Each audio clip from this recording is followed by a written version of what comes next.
दोस्तों,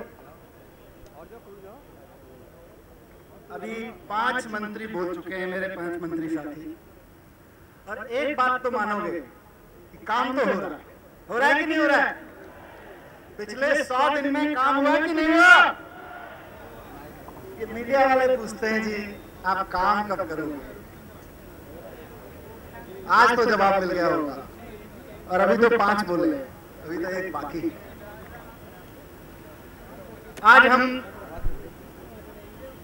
यहाँ इकट्ठा हुए हैं 100 दिन पूरे होने के अवसर पर। ये 100 दिन किसकी वजह से पूरे हो रहे हैं? ये आप लोगों की वजह से पूरे हुए हैं।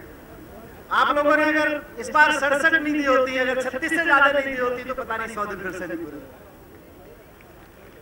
तो आज जो 5 मंत्री साथियों ने कहा, या मैं जो कहूंगा कि ये किया, ये कर रहे हैं, ये करेंगे, या अभी अरविंद भाई बताएंगे कि ऐसा ऐसा कर दिया और ऐसा ऐसा करने का सोच रहे हैं, ये कोई किसी पे एहसान थोड़ी कर रहे हैं।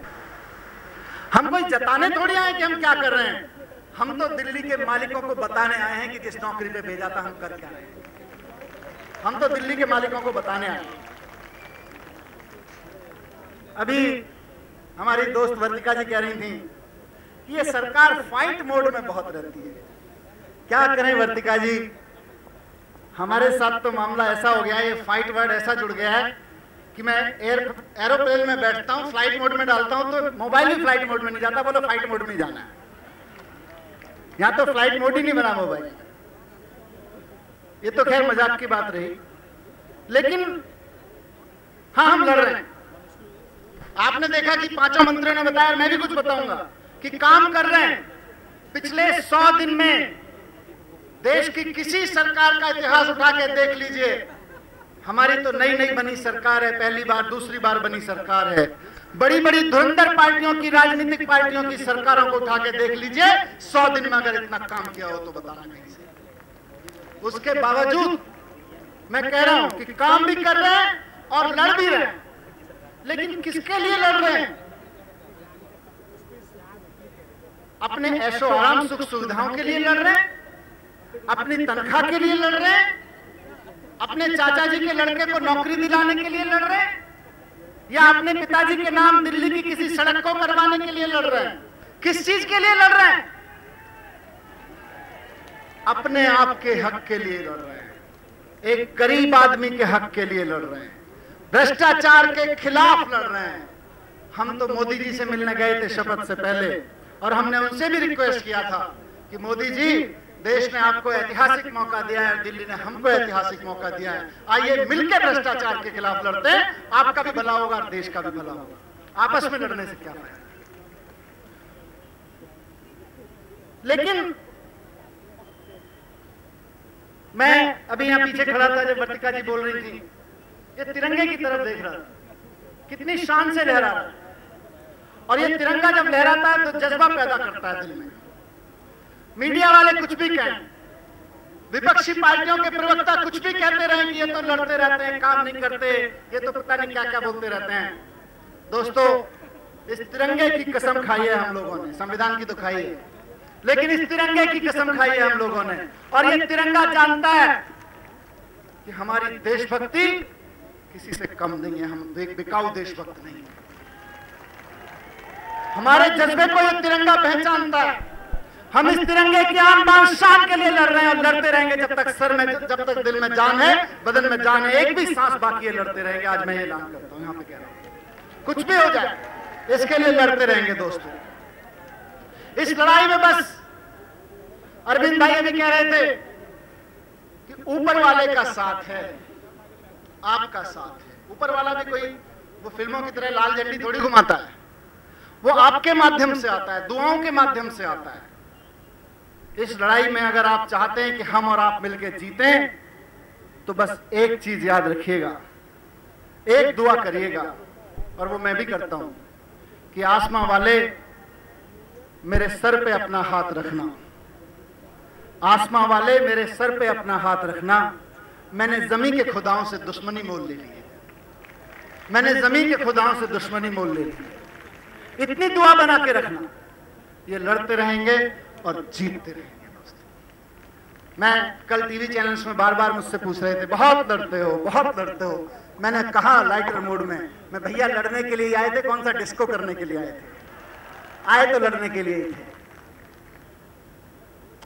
मैं मेरे आप लोगों की बदौलत अरविंद भाई मुख्यमंत्री बने, हम लोग विधायक बने, और अरविंद भाई के डिसीजन से कुछ मंत्रालय मेरे जिम्मे आए, कुछ काम विभाग मेरे जिम्मे आए। मैं थोड़ा सा उनके बारे में आपके बीच रखना चाहता हूं। उनमें से एक चीज, जैसे सत्येंद्र भाई ने कहा बिजली आप तक पहुंची है, एक और चीज जो आपके तहे दिल तक पहुंची है वो है भ्रष्टाचार के खिलाफ लड़ाई। पहुंची है कि नहीं पहुंची? सरकारी दफ्तरों में जाते हो तो रिश्वत बंद हुई है कि नहीं हुई? हुई है कि नहीं हुई है? जोर से बताओ।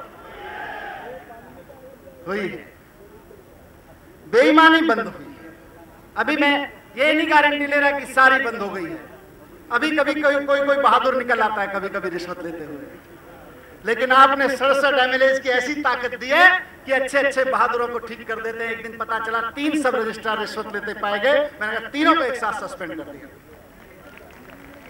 जो बहादुर ऐसी बहादुरी करता हुआ पाया जाएगा कि 67 विधायकों वाली आम आदमी पार्टी की सरकार अरविंद केजरीवाल के मुख्यमंत्री होते हुए भी उसकी हिम्मत पड़ जाएगी और रिश्वत ले रहा है, उसको सरकारी नौकरी नहीं करने देंगे हम, उसको सरकारी दफ्तर में नहीं बैठने देंगे। ये हमारी जिम्मेदारी है, इसलिए भेजा है आप लोगों ने, ये करने के लिए भेजा और वो हम कर रहे हैं और बहुत दिन रात मेहनत करके कर रहे हैं। दोस्तों, भ्रष्टाचार के खिलाफ लड़ाई में बहुत मोर्चा हासिल, कई मोर्चों पे फतेह हासिल की है।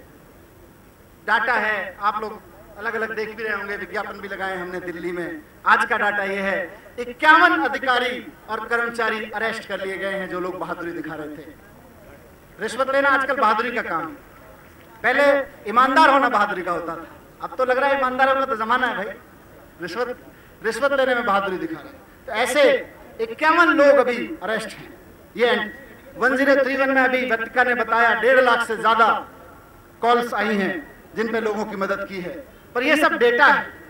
मैं आपको 2-3 चीजें बताना चाहता हूं कि भ्रष्टाचार के खिलाफ मोर्चे में हमने क्या फतेह हासिल की है। सबसे बड़ी फतेह हासिल की है, रिश्वत बंद हो गई, ये एक है। इसके साथ साथ रिश्वत कैसे बंद हो गई? हमारे पास क्या जादू की छड़ी थी? नहीं, हमने जाके वहां पे एक बड़ी इंडस्ट्री बंद की जिसका नाम था ट्रांसफर पोस्टिंग की इंडस्ट्री। मैंने जब शपथ ली, अरविंद भाई ने एक मिनिस्ट्री दी मुझको, सर्विस डिपार्टमेंट होता है सरकार में, उसके तहत हम लोग वर्क एलोकेशन का काम करते हैं, कौन ऑफिसर कहां काम करेगा, वर्क एलोकेशन करेगा। तो मेरे पास में बहुत सारे मेरे शुभचिंतक आने शुरू हुए। शुभचिंतक कह रहा हूं, अंडरलाइन रखिए।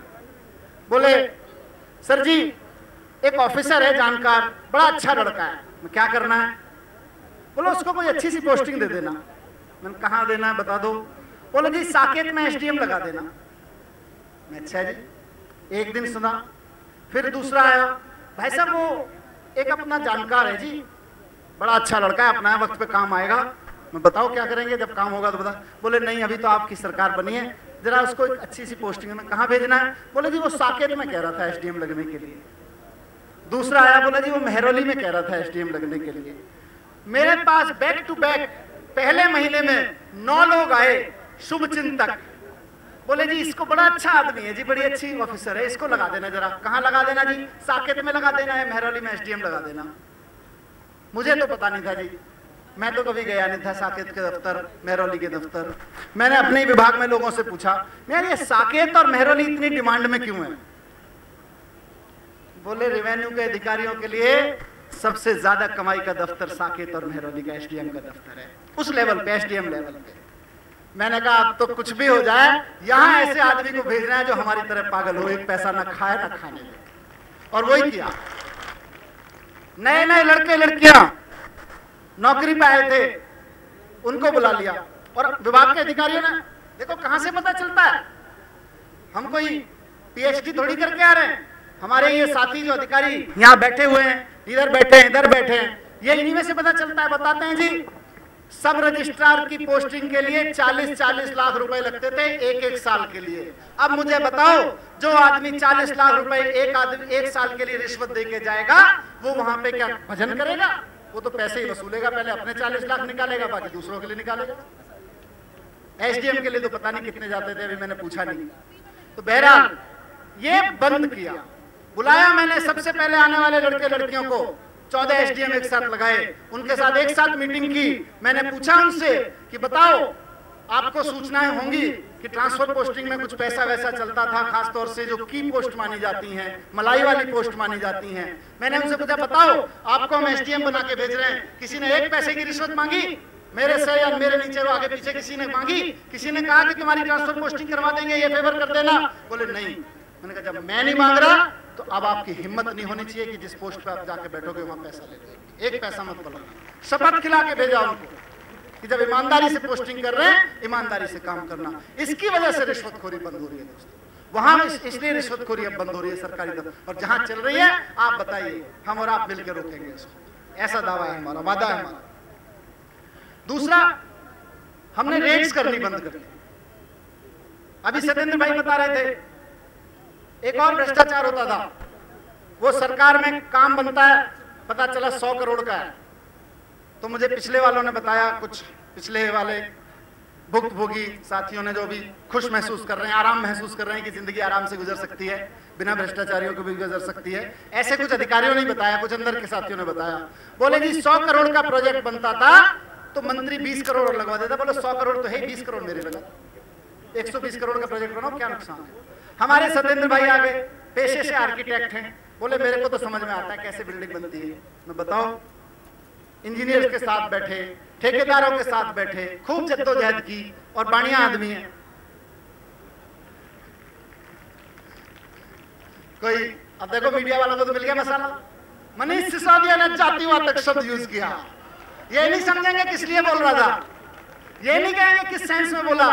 आम आदमी पार्टी में अरविंद केजरीवाल के मंच पर मनीष सिसोदिया ने जातिवाचक शब्द का इस्तेमाल किया। ब्रेकिंग न्यूज, बैनर हेडलाइन, कोई बात नहीं, बनिया आदमी है सब। क्या करते हैं, नफा नुकसान बहुत अच्छे से समझ लेते हैं। बुला के बोले ये प्रोजेक्ट अच्छा स्कूल कितने में बनता है? बोले जी कितना, 20 करोड़ में। 20 करोड़ में। उन्होंने प्राइवेट स्कूल वालों से पूछा भाई आपका कितने में बनता है बढ़िया वाला स्कूल? बोले जी 12 करोड़ में। ऐसा बता? बोले जब 20 करोड़ वाला स्कूल 12 करोड़ में बन सकता है तो अब तो और अच्छा बन सकता है। प्राइवेट स्कूल की कई की तो बहुत बुरी हालत है, पर कई की बिल्डिंग बहुत अच्छी है, ऐसे वाले से पूछा था। तो उन्होंने कहा तो अब तो जो जनता के पैसे से बनेगा वो भी 12 करोड़ में उतना ही अच्छा बना के दिखाएंगे। इन्होंने अस्पतालों में भ्रष्टाचार रोका। ये सारे डिपार्टमेंट के कंसल्टेंट हैं, फ्री के कंसल्टेंट आर्किटेक्ट मिल गए हैं हम लोग। सारे कुछ भी बनवाना होता है इनसे एक बार कंसल्ट कर लेते हैं, हम भाई साहब इसका कॉस्टिंग देख लो। तो यहां से बेईमानी रुक रही है। मैं आपको ये बताना चाहता हूं बेईमानी रुक कहां से रही है, कैसे रुक रही है। कोई हवा की छड़ी नहीं है, जादुई छड़ी नहीं है, इससे रुक रही है बेईमानी। दूसरा, मैंने कहा रेड डालनी बंद कर दी। अरविंद भाई बार बार कहते हैं कि देखो व्यापारी इस देश का चोर नहीं है, इस देश का व्यापारी ईमानदारी से टैक्स देना चाहता है, बशर्ते कि उससे रिश्वत लेनी बंद कर दी जाए। रेट के नाम पे बहुत जगह रिश्वत मांगी जाती थी, सब जगह नहीं पर बहुत जगह तो मांगी जाती थी, और उसका असर क्या होता था, टैक्स कम हो जाता था। मैं बहुत आज तक ये डेटा मैंने रखा नहीं, अभी अभी लिया है मैंने अपने विभाग से, आपके सामने डेटा रख रहा हूं और बहुत फख्र के साथ आपको गर्व होना चाहिए अपनी सरकार पे। हमें 100 दिन हुए सरकार चलाते हुए, 1 अप्रैल से 55 दिन हुए नए सेशन में, नए फाइनेंशियल ईयर में। 55 दिन में पिछले साल के फाइनेंशियल ईयर के पहले 55 दिन में टैक्स कलेक्ट किया गया था 2088 करोड़ रुपए, और आपकी सरकार ने टैक्स कलेक्ट किया है 2924 करोड़ रुपए। 2088 करोड़ रुपए के टैक्स कलेक्शन को बढ़ा के एक साल में 2000, और सिर्फ 55 दिन का है ये, 2924 करोड़ कर दिया है दोस्तों। अब तो जवाब मिल गया ना, पूछते थे पैसा कहां से आएगा। 900 करोड़ रुपए, 836 करोड़ रुपए तो 55 दिन में मुनाफा हो गया ईमानदारी से। ये ईमानदार होने का मुनाफा है। तो दोस्तों अभी तो देखिए, ये तो शुरुआत है, अभी देखिए आगे आगे होता है क्या। अभी तो लड़ेंगे भी और जीतेंगे। तो दोस्तों ये एंटी करप्शन पे मैंने थोड़ी सी आपके सामने बात रखी, और बहुत सारी एंटी करप्शन हेल्पलाइन चल रही है, उसके बारे में मुझे बताने की जरूरत नहीं। लेकिन एक बड़ी चीज जो हम लोगों ने शुरू की है कि टैक्स की चोरी रोकी। एक तरफ रेड नहीं डाल रहे, मान के चल रहे हैं कि ईमानदारी से काम कर रहा है व्यापारी, लेकिन अगर कहीं पता चल जाता है कि उसने टैक्स की चोरी कर रखी है तो उसकी 7 पुश्तों को नहीं छोड़ेंगे, इतना भी हमारा दावा है। चोरी नहीं करने देंगे, वो भी जनता का पैसा। अरे पकड़ा, आपको बताता हूं, आपके घर में टीवी चैनल है, केबल टीवी लगा होगा, उसमें केबल टीवी पे आप अगर 200 रुपए देते हैं या 400 रुपए, जो भी फीस देते हैं आप उसकी महीने की, उसमें टैक्स देते हैं आप 20 रुपए से लेके 50 रुपए तक का टैक्स देते हैं।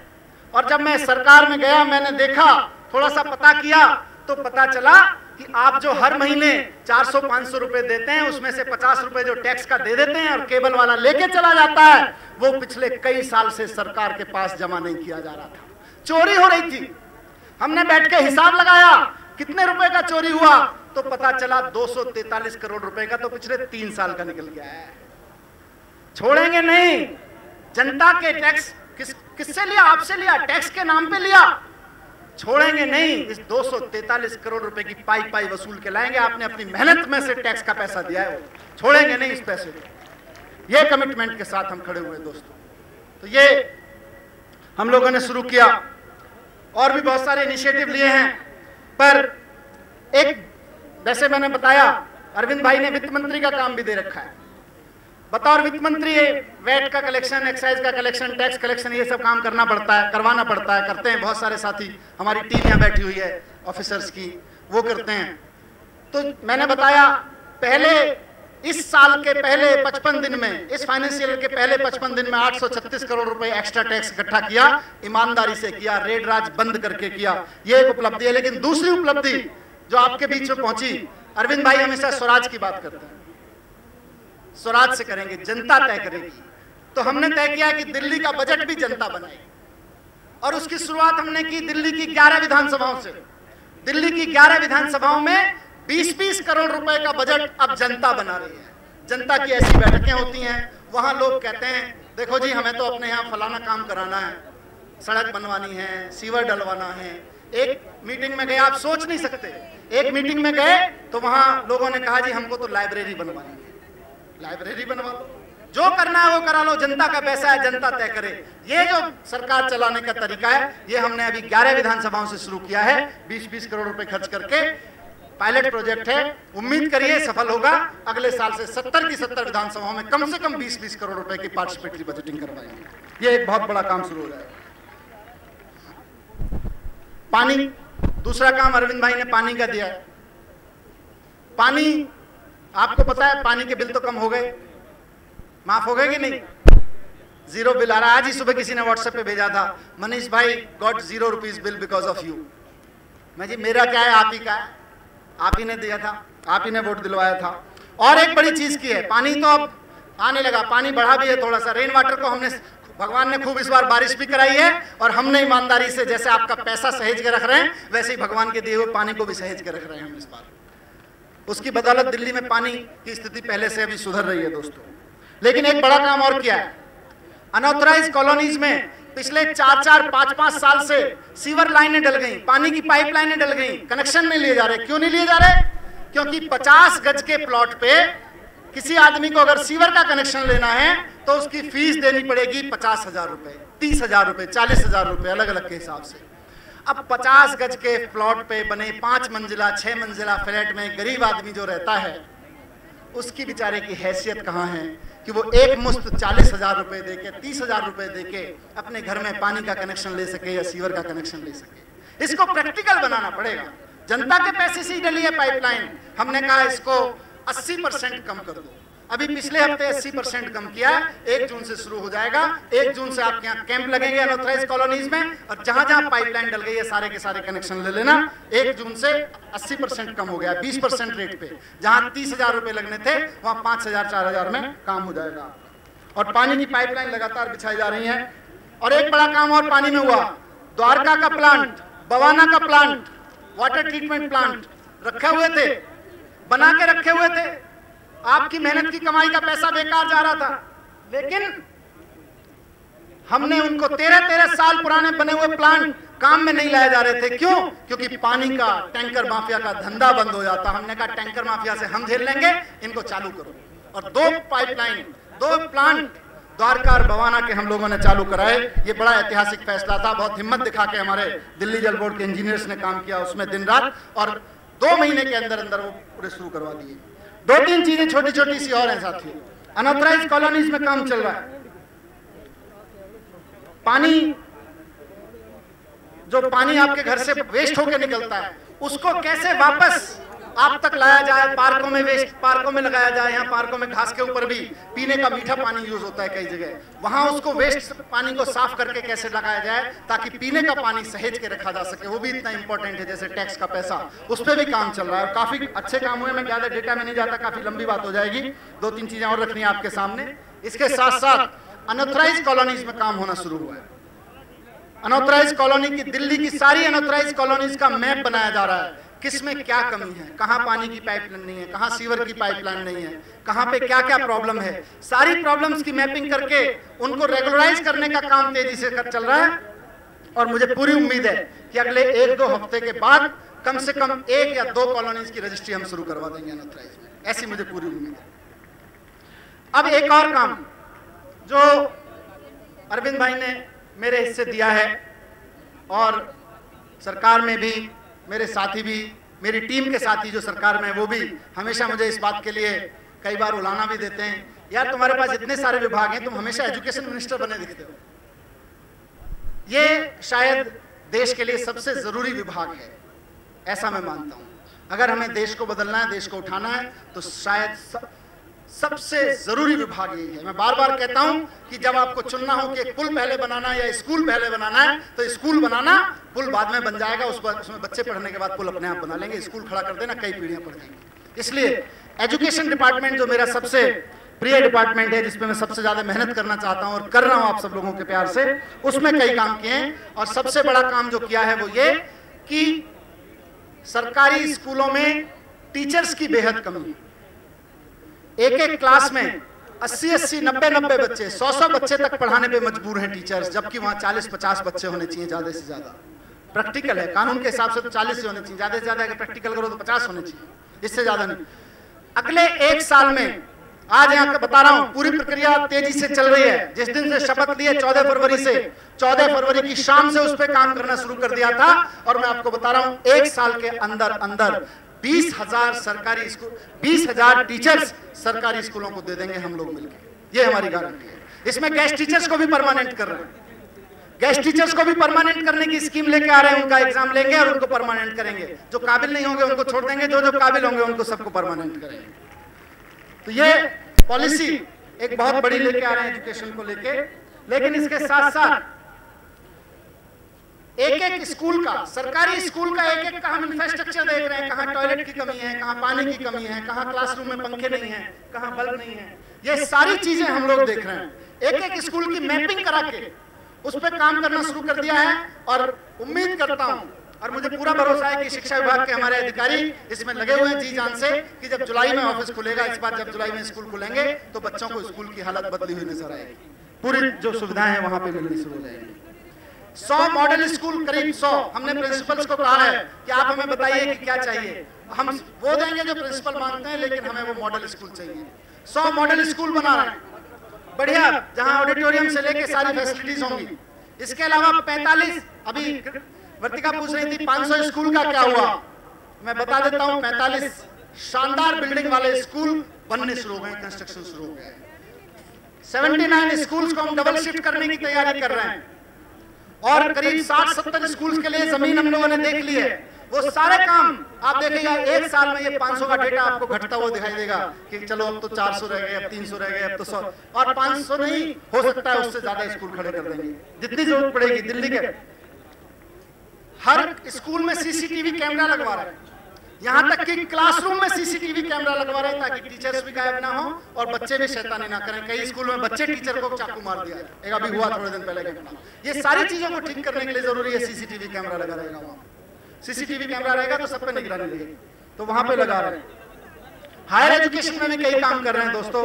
NSIT जो दिल्ली का सबसे प्रीमियम इंस्टीट्यूट है, इंजीनियरिंग का, उसको हम लोग यूनिवर्सिटी बना रहे हैं।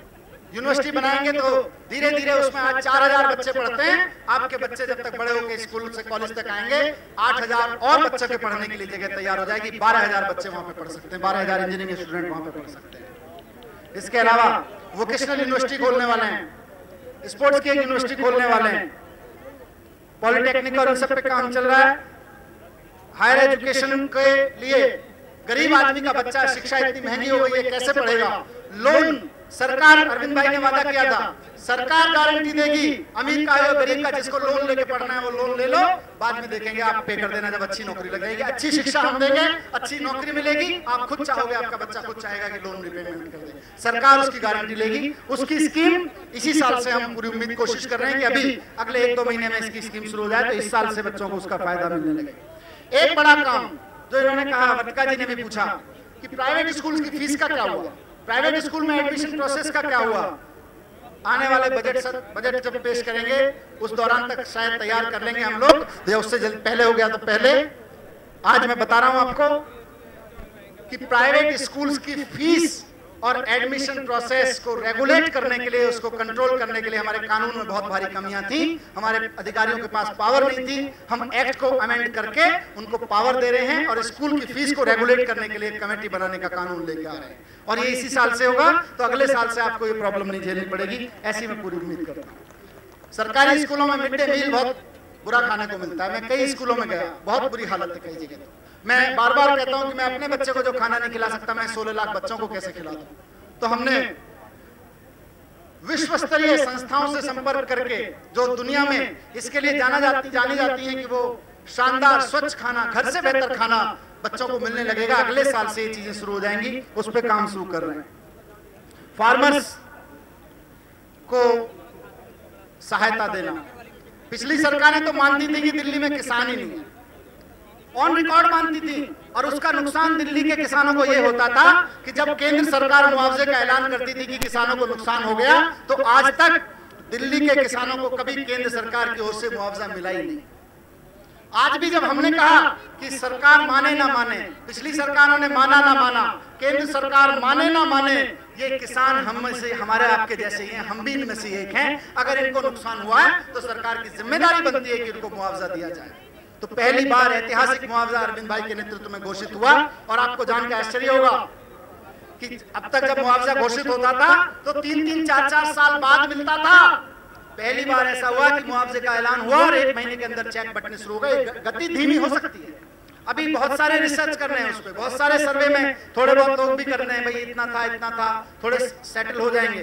पैसे की भी अभी क्योंकि बजट नहीं आया, अरेंजमेंट करना पड़ रहा है अलग से, लेकिन हमारी गारंटी है। मैं तो एमएलए रहा हूं पिछले साल, पटपड़गंज विधानसभा के तहत आने वाले कुछ किसानों को मैंने मुआवजा बंटवाया। एसडीएम साहब का फोन आया, जी मुआवजा बांट दो। मैंने कहा कौन सा, कब घोषित हुआ, हमारी सरकार ने तो किया नहीं था। बोले जी वो तो 2 साल पहले हुए नुकसान का है। तो 2 साल पहले हुए नुकसान का मुआवजा मैंने बंटवाया है उस दौरान एमएलए रहते हुए। मैं तो खुद गवाह हूं इस चीज का कि 3-3 साल तक किसानों को मुआवजा नहीं मिलता था ऐलान होने के बाद, लेकिन आपकी सरकार ने जैसे ऐलान किया वैसे ही काम करना शुरू कर दिया। और हर तीसरे-चौथे दिन में अफसरों के साथ मीटिंग लेके बात करता हूं, जितना जल्दी हो सके इसको करिए, किसान इंतजार कर रहे हैं मुआवजे का। आप इसमें बहाना नहीं बना सकते कि क्यों देरी हो गई, कैसे देरी हो गई। एक बड़ी चीज और आखिर में मैं कहना चाहता हूं, फिर आप अरविंद भाई को सुनिएगा। ये हमारे बहुत सारे पुलिस वाले साथी हैं, बहुत सारे लोग आर्मी में हैं, पैरामिलिट्री फोर्सेस में हैं, देश के लिए जान देते हैं, अपना फर्ज निभाते हैं। इनके वर्किंग आवर्स को लेकर हमको चिंता है कि इनको कितने घंटे काम करना पड़ता है, कितनी कम सुविधाओं में काम करना पड़ता है। जैसा सरकारी स्कूलों की जो हालत है ना, एक टीचर को 100 बच्चे पढ़ाने पड़ते हैं, वैसे ही पुलिस में हालत है। एक थाने में जहाँ 100 लोग होने चाहिए वहाँ 50, आधे पे काम कर रही है पुलिस। वो सारी टेंशन के बीच इनको नौकरी करनी पड़ती है। यही हालत हमारे अपने ही परिवार के भाई बहन जब सीमा पे जाते हैं उनकी हालत होती है। वो किस टेंशन में, कितनी जिम्मेदारी से देश की सुरक्षा कर रहे हैं। हम आगे बढ़ के उनके प्रति उनको ये भरोसा दिलाना चाहते हैं कि आपने देश के लिए वर्दी पहनी है, आपने समाज के लिए वर्दी पहनी है, आपने समाज की सुरक्षा की, लॉ एंड ऑर्डर की जिम्मेदारी निभाई है। हम आपके परिवारों की जिम्मेदारी निभाते हैं।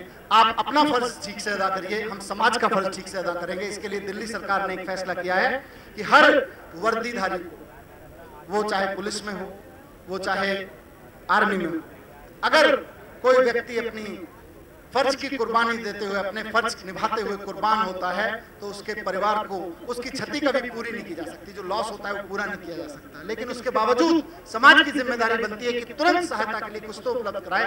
तो सरकार ने फैसला किया है, आपकी सरकार ने, कि जब जब ऐसे कोई हादसा होगा, ऐसा कोई वीर कुर्बानी देके उसका परिवार जिस वक्त सदमे में होगा, उस वक्त उसको 2 हाथ बटाने के लिए, उसके सहयोग के लिए 1 करोड़ रुपए की सहायता राशि उपलब्ध कराई जाए।